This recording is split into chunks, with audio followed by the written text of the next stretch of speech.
Le sous-marin peut à lui seul gagner cette guerre. Ce n'étaient pas les mots d'un propagandiste exalté lors d'un meeting de masse, ni le délire d'un fanatique déconnecté de la réalité du front. C'était la conviction froide, calculée et absolue d'un homme qui connaissait les profondeurs de l'océan mieux que la surface de la Terre. Un homme qui voyait le monde à travers le périscope d'un sous-marin, identifiant les artères vulnérables de ses ennemis et planifiant la manière de les sectionner avec une précision létale.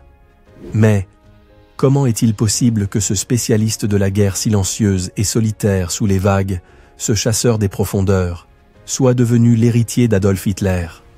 Comment un amiral, un homme de la mer, a-t-il fini par être le dernier dirigeant de l'Allemagne nazie, le Führer du Troisième Reich pendant 20 jours chaotiques et apocalyptiques? Cet homme, c'est Karl Dönitz. Son nom ne résonne peut-être pas avec la même infamie immédiate que celui d'autres hiérarques du régime, mais son impact fut tout aussi dévastateur. En tant que grand amiral de la Kriegsmarine, la marine de guerre allemande, il fut le cerveau et l'âme de la flotte de sous-marins, les redoutables U-Boot. Il fut l'architecte de l'une des tactiques les plus meurtrières de l'histoire navale, la Rudeltaktik, plus connue sous le nom de meute de loups. Une stratégie qui transforma l'océan Atlantique en un cimetière d'acier et d'hommes, menant la Grande-Bretagne au bord de la famine et de la défaite. Mais son histoire ne s'arrête pas sur la passerelle de commandement d'un bunker naval. Dans un revirement du destin presque inconcevable, dans le testament politique d'un Hitler acculé dans son bunker de Berlin, Dönitz fut nommé son successeur. Le marin devenait, du jour au lendemain, le chef d'un État qui s'effondrait d'instant en instant. Tout au long de ce voyage, nous allons nous plonger dans la vie de ce stratège naval aussi brillant que profondément controversé. Nous explorerons la trajectoire d'un homme dont la loyauté inébranlable envers sa nation et son chef le mena à atteindre le sommet du pouvoir à l'instant précis où ce sommet devenait un abîme.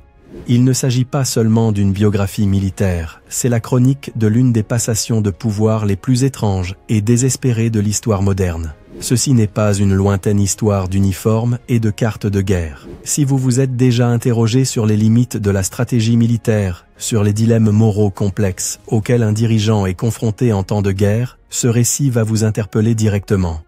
C'est une histoire sur la loyauté et jusqu'à quel point celle-ci peut obscurcir le jugement. Elle nous oblige à confronter comment un individu peut consacrer tout son génie, toute son énergie et toute sa capacité à servir un régime monstrueux, convaincu d'agir pour le bien de sa patrie. Elle nous met face à face avec la dangereuse séduction de l'efficacité et du devoir, même lorsqu'ils sont au service du mal. Pour comprendre l'homme, nous devons suivre sa trace. Nous commencerons par ses premiers jours en tant que jeune et ambitieux officier de sous-marin durant la Première Guerre mondiale, où il forgea son caractère et ses premières idées sur la guerre sous-marine. Nous serons témoins de la manière dont, durant l'entre-deux-guerres, il défia les restrictions du traité de Versailles pour construire en secret l'arme qui définirait sa carrière, la nouvelle et redoutable flotte de U-Boot. Nous pénétrerons au cœur de la bataille de l'Atlantique, la plus longue et l'une des plus cruciales campagnes de la Seconde Guerre mondiale, et nous verrons comment ces meutes de loups semèrent la terreur, coulant des millions de tonnes de navires alliés. Mais nous ne nous arrêterons pas à ces victoires. Nous examinerons également de près ses ordres les plus polémiques, des directives qui lui vaudraient des accusations de crimes de guerre, des ordres comme l'ordre Laconia, qui interdisait le sauvetage des survivants des navires torpillés, une décision qui marquerait son héritage et deviendrait un point central de sa défense. Nous vivrons la surprise surréaliste de sa nomination comme Führer dans les derniers soubresauts du Reich, une tentative désespérée de maintenir une apparence de gouvernement et de négocier une paix séparée avec les alliés occidentaux. Et finalement, nous l'accompagnerons sur le banc des accusés au procès de Nuremberg, où le stratège naval dut faire face non seulement aux procureurs alliés, mais aussi au jugement de l'histoire, défendant ses actions comme celles d'un soldat honorable, et non comme celles d'un complice du génocide. La vie de Karl Dönitz nous lance une question fondamentale, une question qui résonne bien au-delà des ruines du Troisième Reich et qui reste pertinente aujourd'hui. Un génie militaire peut-il être séparé de l'idéologie qu'il sert ? Est-il possible d'admirer la brillance tactique d'un homme tout en abhorrant le régime au nom duquel il a combattu et tué ? Ou bien l'habileté et la moralité sont-elles indissolublement liées, rendant son génie aussi coupable que les ordres qu'il exécutait? La réponse n'est pas simple, et c'est précisément dans cette complexité que réside la fascinante et terrible histoire du dernier Führer d'Allemagne.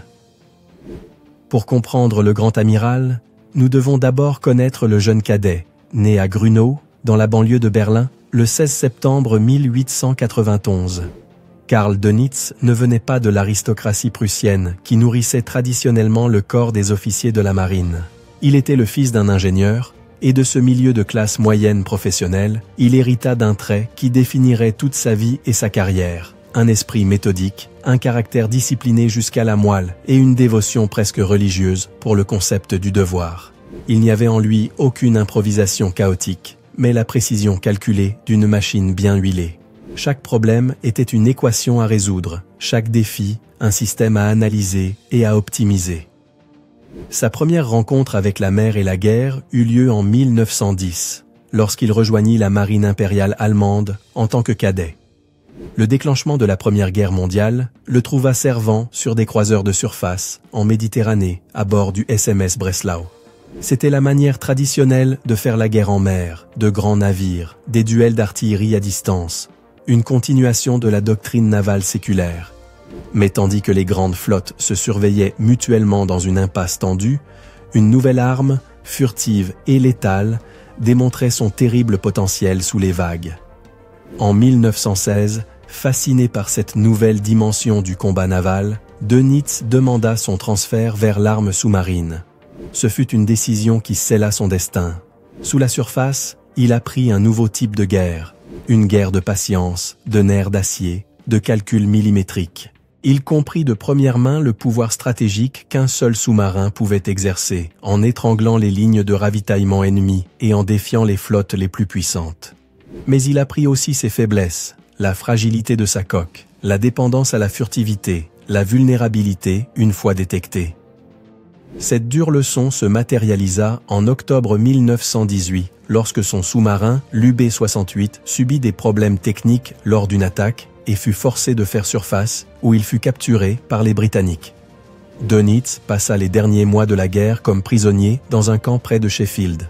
Loin d'être un temps perdu, cette cellule devint son creuset.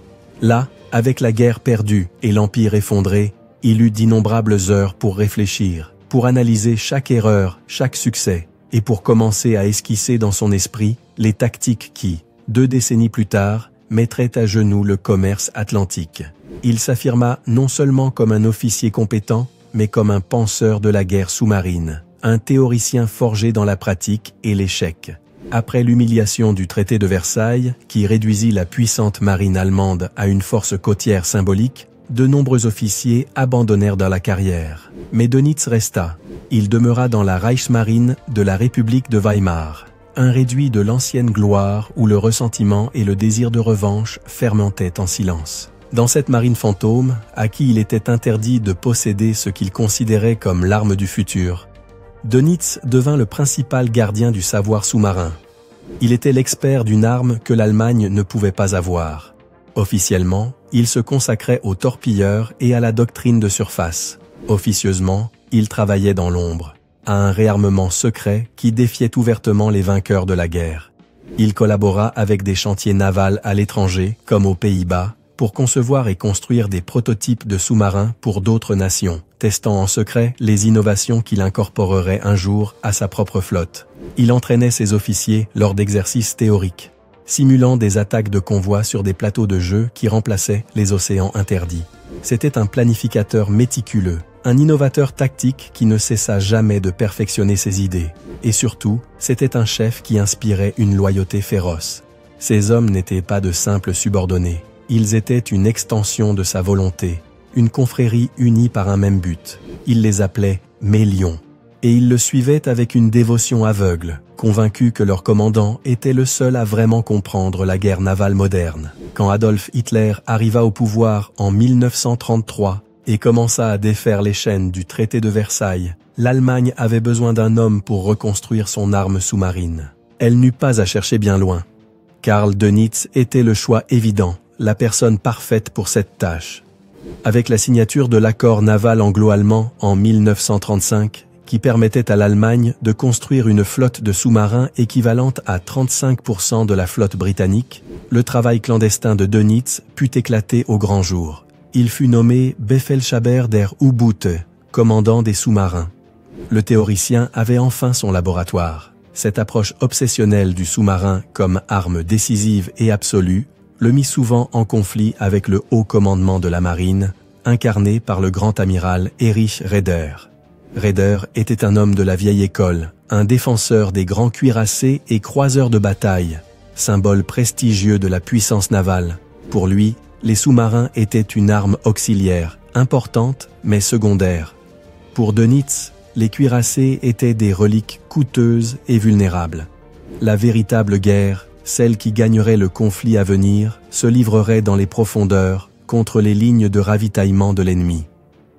Cette querelle doctrinale fut constante, mais l'expertise indéniable de Dönitz, son énergie infatigable et les résultats tangibles de ses méthodes lui valurent un allié bien plus puissant que Raeder, Hitler lui-même. Le Führer, un profane en matière navale, mais un passionné des armes révolutionnaires et des hommes à la fois inébranlables en leurs propres idées, vit en Dönitz un stratège qui promettait une victoire rapide et décisive en mer. Durant ces années de reconstruction fébrile, Dönitz ne se contenta pas de construire des navires.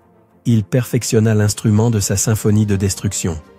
Il consacra tous ses efforts à développer ce qui serait son chef-d'œuvre tactique. Une idée conçue dans la solitude de sa captivité et polie durant des années d'études. La Rudeltaktik, la tactique de la meute de loups. Le concept était révolutionnaire. Au lieu que les sous-marins chassent en solitaire, comme durant la Première Guerre mondiale, Dönitz les utiliserait comme une meute coordonnée. Un sous-marin qui trouvait un convoi ennemi n'attaquait pas immédiatement. Il agissait comme un éclaireur, suivant le convoi et transmettant par radio sa position, son cap et sa vitesse au quartier général de Dönitz à terre. De là, Dönitz lui-même, tel un chef d'orchestre, guiderait tous les U-boots de la zone vers l'objectif. Ils se rassembleraient sur plusieurs jours, formant une meute qui encerclerait le convoi. Et alors, quand leur nombre serait suffisant et la nuit tombée, ils attaqueraient ensemble, de toutes les directions, en surface, où leur basse silhouette les rendait presque invisibles. L'objectif était de saturer les défenses des navires d'escorte, créant un chaos écrasant et déclenchant un carnage massif. C'était l'industrialisation de l'embuscade navale, et elle était sur le point d'être déchaînée sur un monde qui ne se doutait de rien. Lorsque les divisions Panzer de Hitler ravagèrent la Pologne en septembre 1939, marquant le début de la Seconde Guerre mondiale, la véritable bataille pour la survie de la Grande-Bretagne ne se livrerait pas sur les champs de bataille d'Europe, mais dans les vastes et solitaires étendues de l'océan Atlantique. La Grande-Bretagne est une île. Son existence, sa capacité à fabriquer des armes, à nourrir son peuple, à continuer le combat, dépendait entièrement d'un flux constant de navires marchands traversant l'Atlantique depuis les États-Unis et l'Empire. C'était sa jugulaire. Et Karl Dönitz, depuis son austère quartier général à terre, entreprit de la trancher. Il devint le cerveau et le cœur de la campagne navale la plus longue, continue et brutale de toute la guerre, la bataille de l'Atlantique. La première phase de cette bataille, de fin 1939 à début 1941, resterait dans la mémoire des équipages des U-boots comme Die glückliche Zeit, les temps heureux. Dönitz, agissant comme un grand maître d'échecs, dirigeait personnellement les opérations. Chaque mouvement de ces loups était une pièce sur son échiquier océanique. Il recevait les rapports de repérage, évaluait la force des convois et de leurs escortes, et orchestrait la convergence de sa meute. Sa foi dans la tactique de la Rudeltaktik était absolue, et les résultats furent effroyables. Les meutes de loups s'abattaient sur les convois dans l'obscurité de la nuit, submergeant les quelques corvettes d'escorte mal équipées. Les torpilles déchiraient les coques des cargos, et l'Atlantique s'illuminait des flammes des pétroliers mourants. Les pertes alliées étaient catastrophiques. Des centaines de navires furent envoyés au fond de la mer, emportant avec eux des millions de tonnes de ravitaillement vital et des milliers de vies. En Allemagne, les nouvelles des naufrages spectaculaires, souvent annoncées avec les noms des as des sous-marins comme Otto Kretschmer ou Günther Prian, firent de Dönitz un héros national. Son prestige monta en flèche. Il démontra que sa vision, autrefois méprisée par le haut commandement naval, était la bonne. Il était en train d'étrangler la Grande-Bretagne, et il semblait que rien ni personne ne pouvait l'arrêter. Le 7 décembre 1941, l'attaque de Pearl Harbor introduisit un nouveau et formidable géant dans la guerre, les États-Unis d'Amérique. Pour beaucoup au sein du haut commandement allemand, ce fut le début de la fin. Pour Karl Dönitz, ce fut une occasion en or. Il savait que la machine de guerre américaine mettrait du temps à se mettre en marche et que sa côte atlantique, sans expérience de la guerre moderne, était dangereusement exposée. Sans attendre, il lança l'opération Pockenschlag, coup de timbale. Ce fut le début des seconds temps heureux. Il envoya ses commandants les plus expérimentés, ses as, sur les côtes de l'Amérique. Ce qu'ils trouvèrent fut un paradis pour les chasseurs.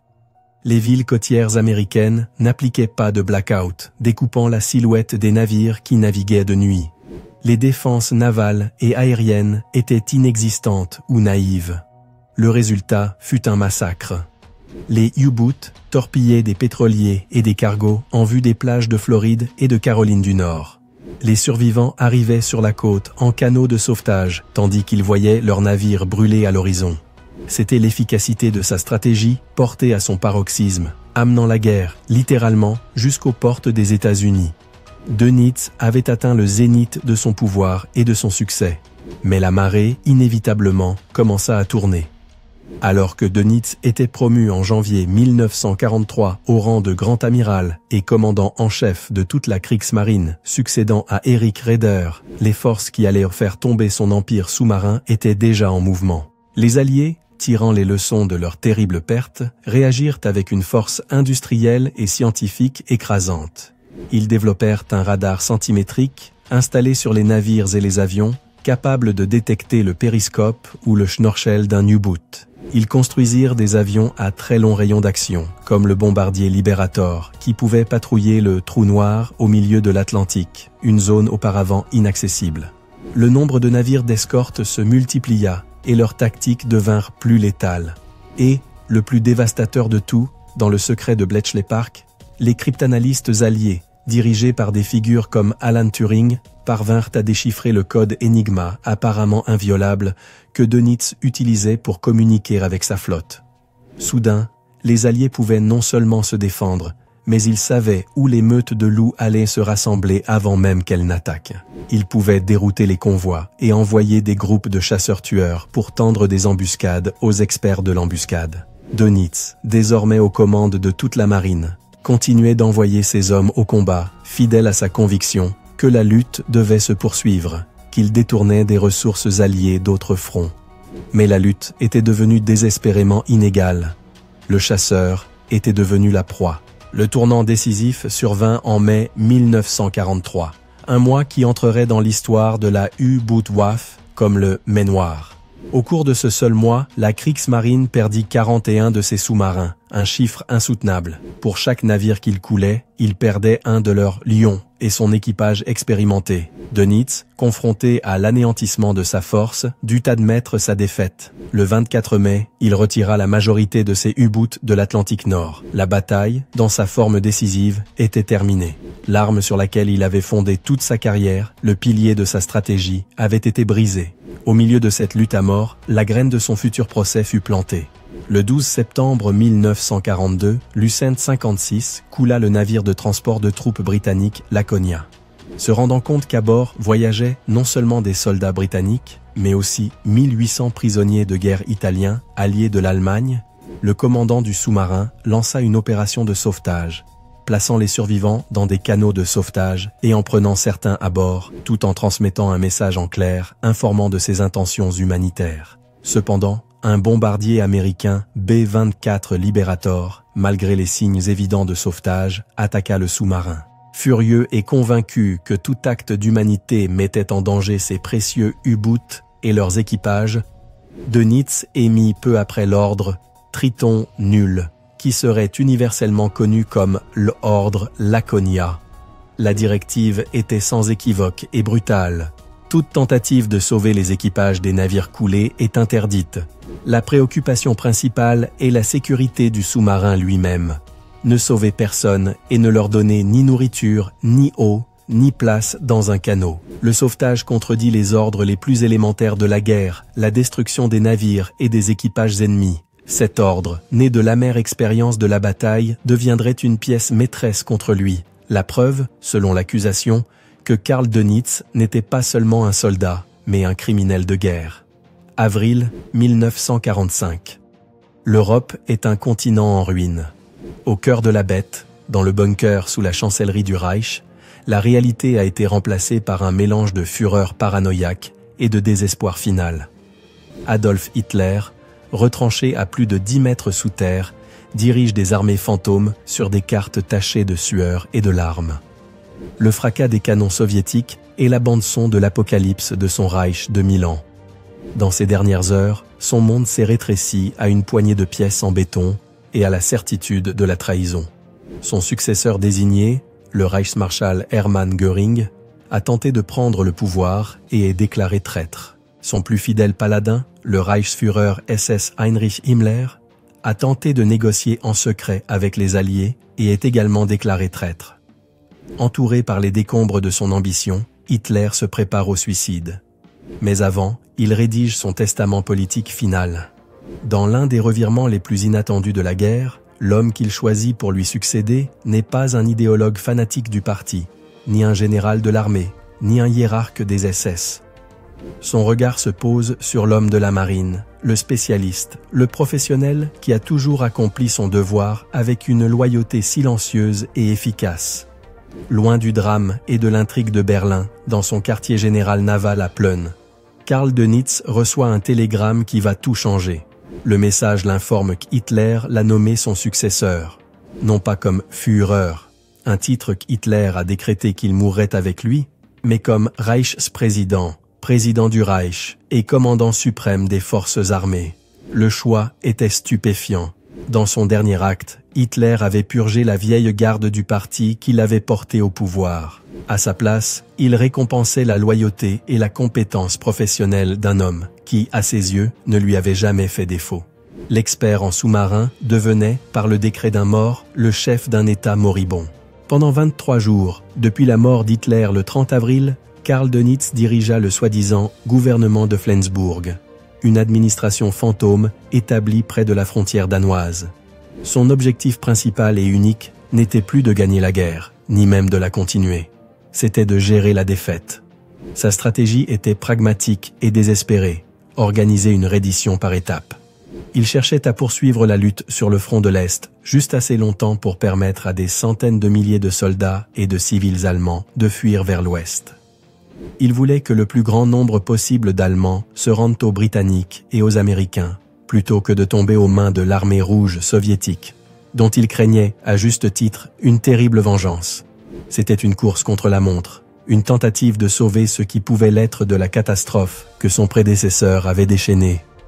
Mais les alliés occidentaux n'étaient pas intéressés par ces plans. Ils exigeaient une seule chose, la reddition totale, inconditionnelle, et sur tous les fronts. Se rendant compte qu'il n'y avait pas d'autre option, Dönitz autorisa le général Alfred Jodl à se rendre à Reims, en France.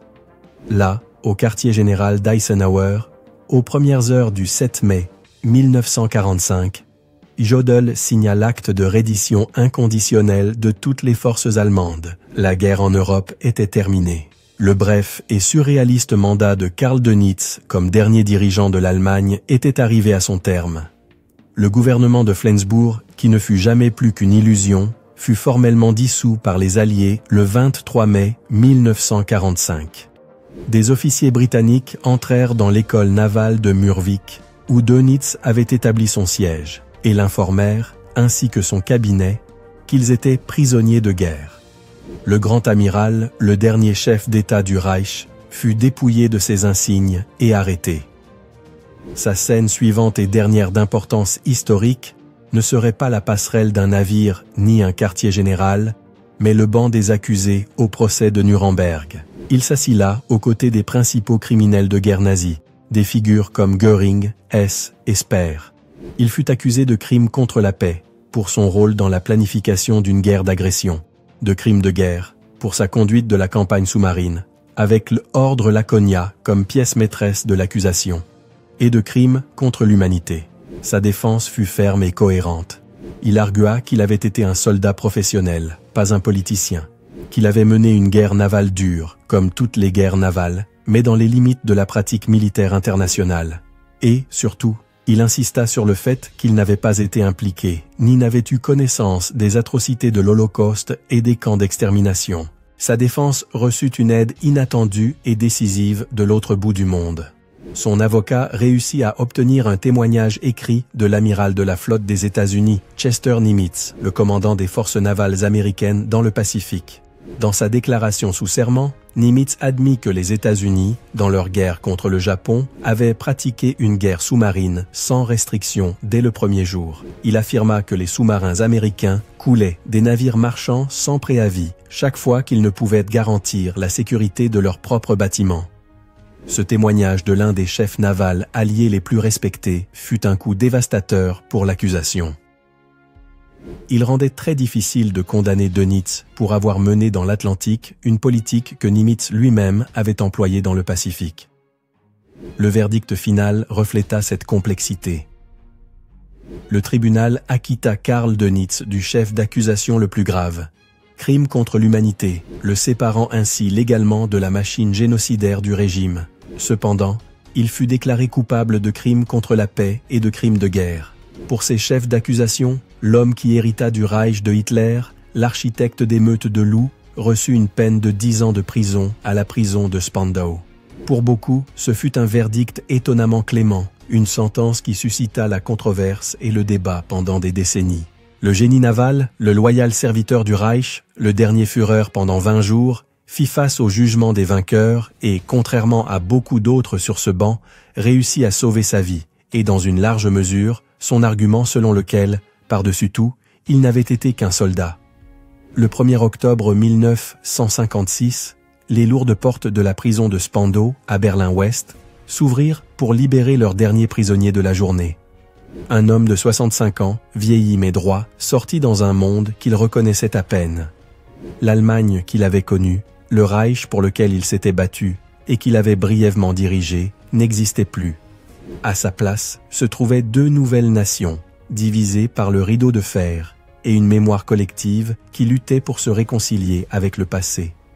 Karl Dönitz, après avoir purgé jusqu'au dernier jour de sa peine de 10 ans, était de nouveau un homme libre. Il se retira dans le petit village d'Aumühl, près de Hambourg, en Allemagne de l'Ouest. Loin de chercher l'anonymat complet, il se consacra à livrer sa dernière bataille, la bataille pour son propre héritage. Il prit la plume et écrivit ses mémoires, leur donnant un titre qui résumait parfaitement sa carrière au sommet du pouvoir. 10 Jahre, 21 Tage. 10 ans et 20 jours. Les 10 ans faisaient des références à sa décennie en tant que commandant de l'arme sous-marine. Depuis sa nomination en 1935 jusqu'à la défaite en 1945. Les 20 jours, à sa brève et surréaliste période comme président du Reich après le suicide d'Hitler. Dans ces pages, Dönitz relata avec la précision méticuleuse d'un ingénieur naval l'histoire de la guerre sous-marine de son point de vue. C'est un livre détaillé, technique et stratégiquement fascinant. Il y décrit les tactiques, les navires, les décisions et les tensions de la bataille de l'Atlantique avec une autorité indéniable. Mais le livre fait bien plus que cela. À travers chaque chapitre, il construit soigneusement son autoportrait, celui d'un militaire professionnel, un patriote apolitique qui se maintint à l'écart de la politique corrompue du parti nazi. Il se présente comme un soldat honorable qui accomplissait simplement son devoir envers l'Allemagne, un devoir qu'il exécuta avec la plus grande habileté et le plus grand dévouement possible. Les atrocités du régime, l'Holocauste, les crimes des SS sont présentés comme quelque chose d'étranger à lui, à sa marine et à sa guerre. Les mémoires devinrent un succès de librairie et une œuvre de référence pour les historiens navals du monde entier. Cependant, leur impact le plus profond et le plus controversé se fit sentir en Allemagne même. Le livre de Dönitz devint l'une des pierres angulaires du mythe de la Wehrmacht irréprochable.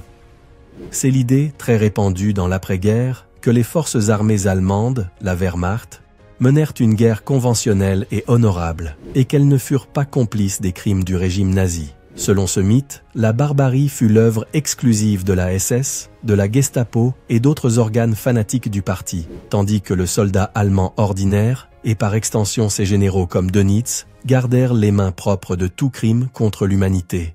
Les mémoires du grand amiral, avec leur ton professionnel et leur distance délibérée par rapport à l'idéologie, fournirent une puissante validation à ce récit disculpatoire. Durant ces dernières années, Karl Dönitz vécut une vie tranquille et discrète.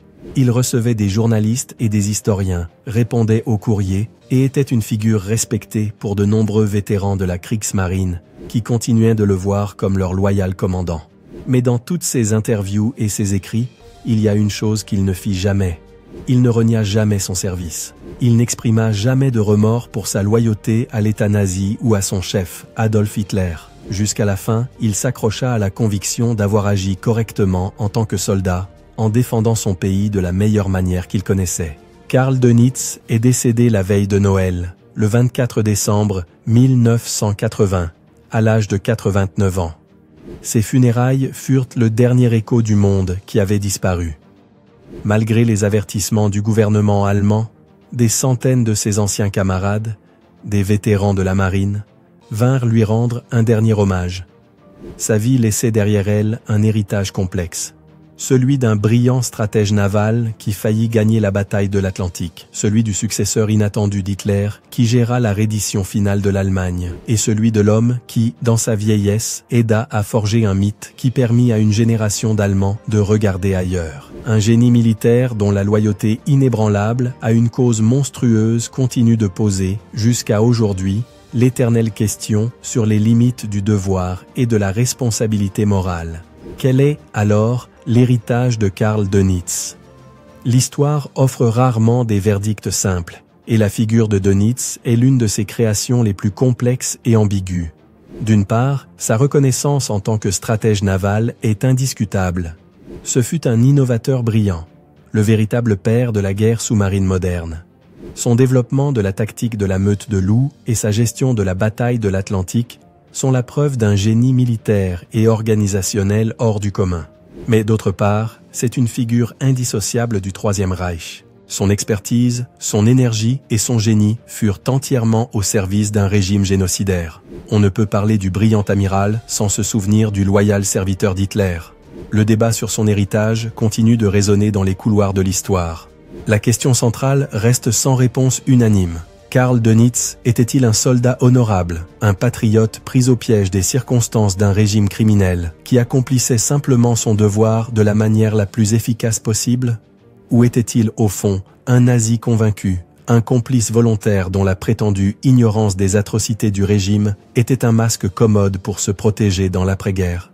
Les historiens débattent de son degré de connaissance et de participation. S'il n'existe aucune preuve le liant directement à la planification de l'Holocauste, son antisémitisme et son fervent soutien à l'effort de guerre jusqu'à la fin soulèvent de sérieux doutes sur sa prétendue neutralité politique. Cette dualité fait de lui une figure à la fois respectée et profondément controversée. Ses tactiques navales, dépouillées de leur contexte politique, sont encore étudiées dans les académies militaires du monde entier comme un exemple de stratégie innovante. Cependant, sa loyauté inébranlable envers Adolf Hitler, son acceptation de l'héritage du Reich dans ses derniers soubresauts, et son rôle en tant que dernier chef d'État de l'Allemagne nazie entachent de manière permanente sa réputation. Son génie militaire est enchaîné à l'infamie du régime qu'il a servi avec tant de dévouement. En fin de compte, sa vie représente une étude de cas complexe et édifiante. Elle est la personnification de la ligne fine et dangereuse qui sépare parfois le devoir militaire de la complicité morale. Elle nous oblige à examiner comment l'ambition professionnelle, le sens du patriotisme et la loyauté peuvent amener un individu à mettre ses talents au service du mal, souvent sans le reconnaître comme tel. L'histoire de Karl Dönitz n'est pas une simple biographie, c'est un avertissement. Maintenant, la question s'adresse à vous. Après nous être plongés dans sa vie, de ses débuts à son ascension et sa chute, quel est votre verdict? Pensez-vous que Karl Dönitz était un soldat qui ne faisait qu'obéir aux ordres, un professionnel pris dans la tourmente de l'histoire? Ou était-il un nazi convaincu dont la loyauté le rend complice des crimes du régime? Son indéniable génie stratégique l'exonère-t-il, dans une certaine mesure, de sa responsabilité morale? Partagez votre analyse dans les commentaires. Nous serions ravis de lire votre perspective. Si cette immersion dans les profondeurs de l'histoire et de ses personnages les plus complexes vous a fasciné, aidez-nous à continuer à créer ce type de contenu. Abonnez-vous à notre chaîne. Mettez un « j'aime » à cette vidéo et, très important, activez la cloche de notification pour ne manquer aucun de nos futurs voyages dans les moments les plus cruciaux du passé.